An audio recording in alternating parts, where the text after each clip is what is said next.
Sir Gawain and the Green Knight, written by a poet whose identity we do not know, unknown poet. He lived in the northwest of England in the late 1300s, so he was a contemporary of Geoffrey Chaucer. Now, what most of you read, and the link that was online, is the Marie Boroff translation. She was a professor at Yale University, and she did that translation in 1967. Some of you might have read other translations. When we get to Canterbury Tales next week, you have a choice of reading the original Middle English or reading a translation. I think what I've given you online is the translation is underneath the Middle English. So if this were in the Middle English, it would be very difficult to read. And the translation is fantastic because she keeps the stresses, she keeps the alliteration, and she keeps the rhyme, which is pretty amazing coming from one language to another to keep alliteration and rhyme going on, right? So really amazing translation. The poem was discovered in the 20th century, and it was in the library of Robert Cotton. Where have we heard that name before? The Fire. The Fire. So he had a lot of Old English and Middle English manuscripts, and a lot of them did not survive the fire. The Beowulf manuscript was in Robert Cotton's library, and so was Sir Gawain and the Green Knight. So even though the poet was a contemporary of Chaucer's, we don't know if they knew each other. That might be a really fun research project for somebody to see if their paths could have crossed, but we don't know. So last week we talked about all of the Arthurian literature, and thank you. So some of you weren't here, but starting with Gildas, which doesn't mention Arthur. The first mention of Arthur, if you'll remember, is saying this soldier was not like Arthur. And then we have all these other Anglo-Saxon, Latin, French. So what we looked at last week was Geoffrey of Monmouth and Marie de France, and now we're here at Sir Gawain and the Green Knight, which was written in English. We looked at Sir Thomas Malory. So Arthurian literature spans centuries, spans different languages, and the tales are told and retold, and as they're told and retold, the story changes, right? So Sir Gawain and the Green Knight, we have some of the characters in Arthurian lit who have kind of a secondary role to Sir Gawain, who is featured in a lot of Arthurian literature. So it starts in the beginning, similarly to how Beowulf starts, with the history of England and the myths surrounding England, going all the way back to who founded Italy?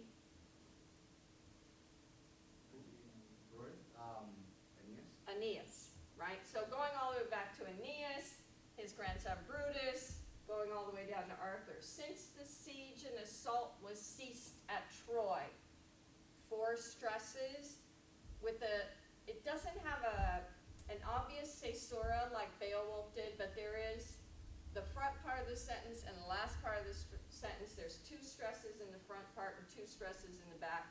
Heavy alliteration and rhyming, right? So we're going all the way back to Troy. It was highborn Aeneas and his haughty race, and then we end up with Brutus. So he's starting out with, this is a myth about England, and we're going all the way back to the founding of England. Geoffrey of Monmouth starts by referring to Aeneas, and so does the poet of Sir Gawain. He wrote other poems. Hisham, I think, had a book with one of his other poems. He wrote a poem called Patience and a poem called Purity, which, as you can imagine, are didactic poems about those qualities. Patience is actually about the biblical character Jonah, and Purity is a series of reflections about purity. Purity is a little bit of a theme in Sir Gawain, but not a major theme. So the genre of the poem is what? Take a guess. the genre? Arthurian. Arthurian? Romance. One more word in there. Very good. Okay, Arthurian chivalric romance. That's the genre, right?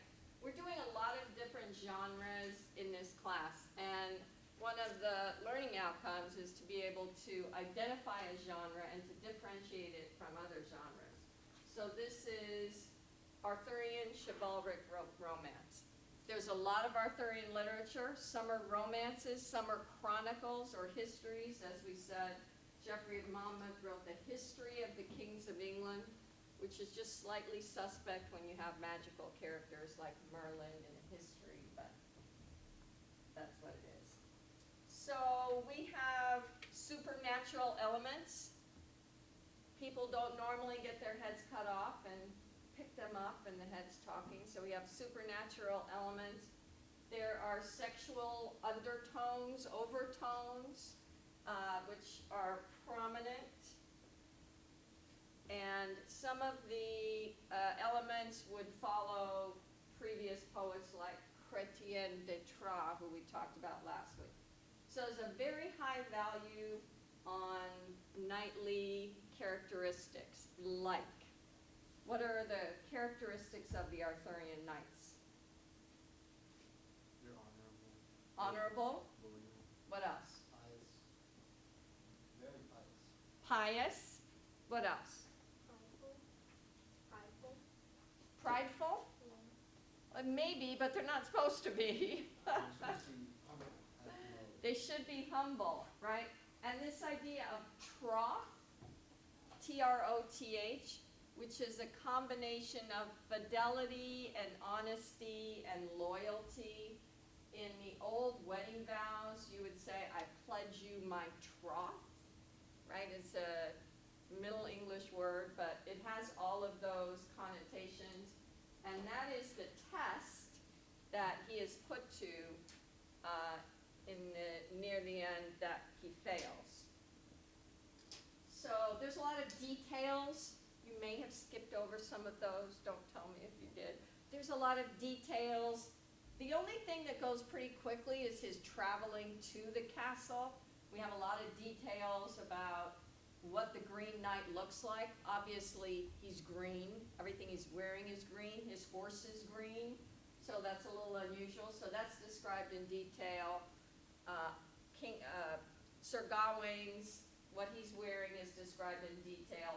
The hunts are described in detail. Did anybody enjoy reading about those hunts? Were they symbolic? Yeah. What was happening, kind of reflection of what was happening in the castle? Absolutely. So we have the juxtaposition of the green, Sir Bertilac hunting. What was the first thing he hunted? Deer. The second one? Boar. And the third one, a fox, right?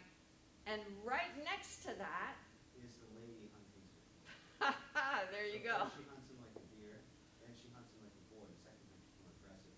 The third time she tries to be crafty like a fox. Very good. Exactly right, right? So did you guys notice that? There's two kinds of hunting going on here. Hunting animals and hunting Sir Gawain.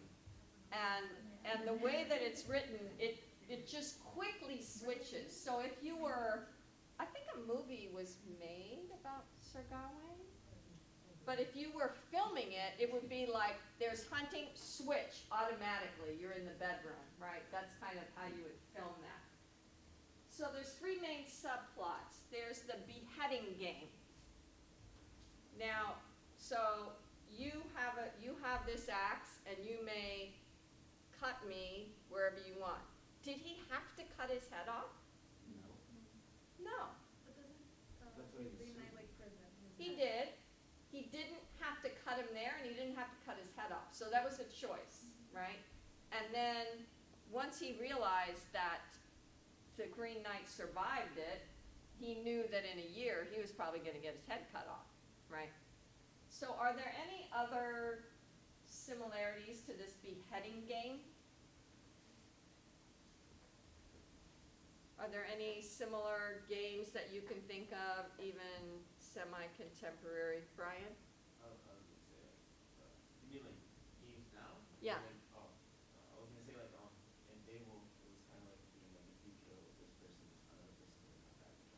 Okay, like a high note. yeah. What about Russian roulette?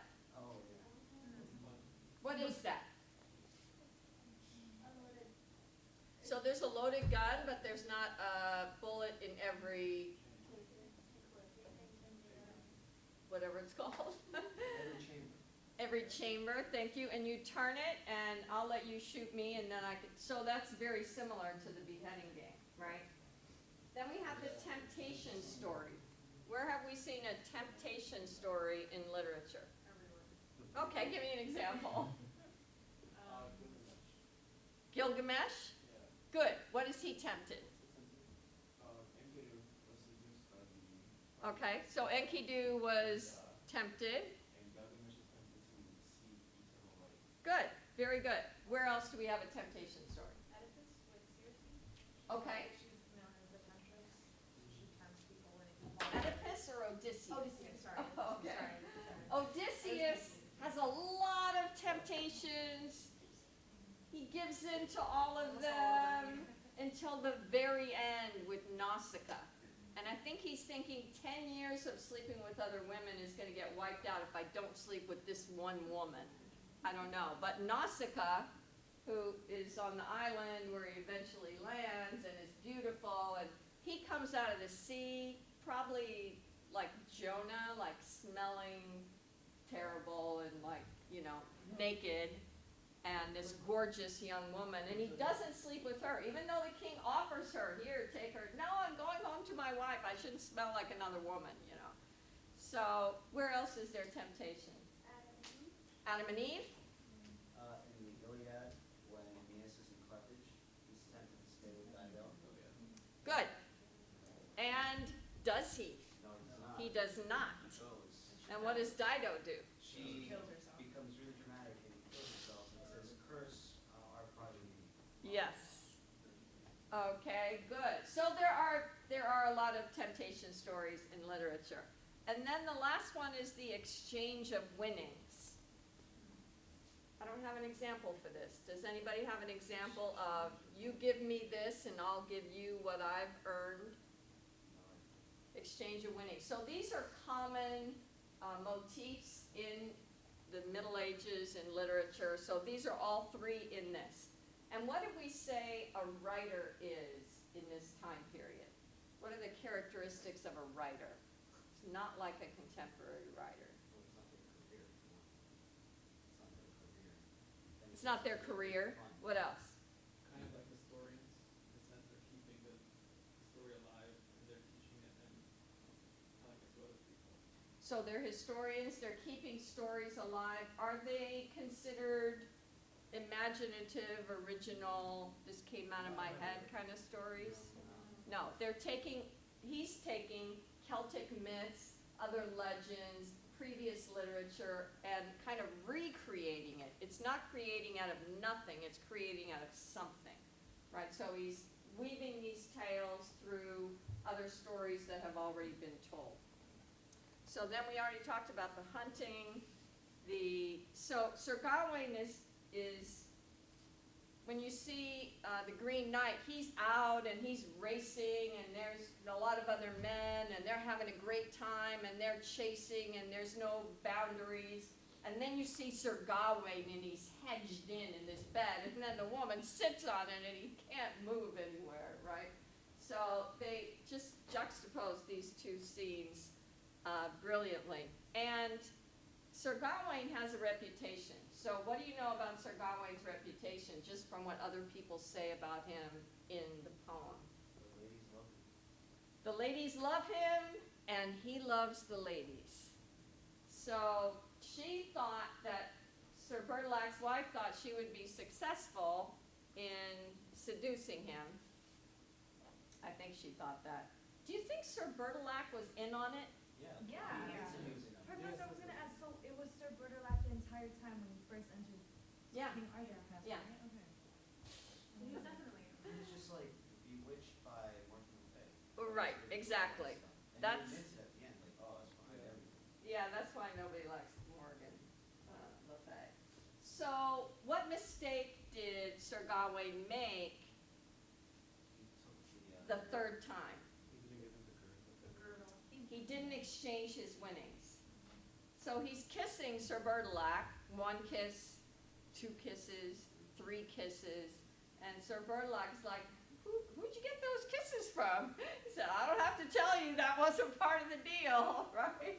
So I'm giving you what I want, but the last time he was dishonest because he didn't give him everything he got.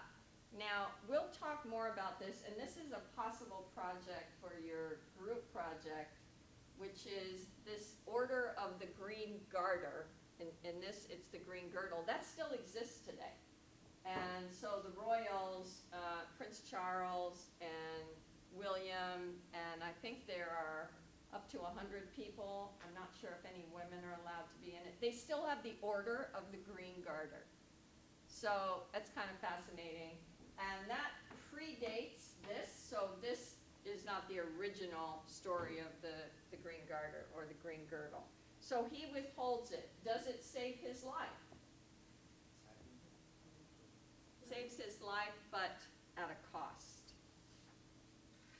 So this poem uses rhyme, as you'll notice. So, and then at the end of the stanza, you have this bob and wheel, which is kind of unique to certain Middle English poems. So there's a rhyme scheme, A, B, A, B, A, and there's 2 syllables, then there's 3 stresses. I shall hasten to tell anew, as it was fashioned featly, in tale of daring do, and linked in measures meetly by letters tried and true. So we have anew, do, true, and then featly and meetly.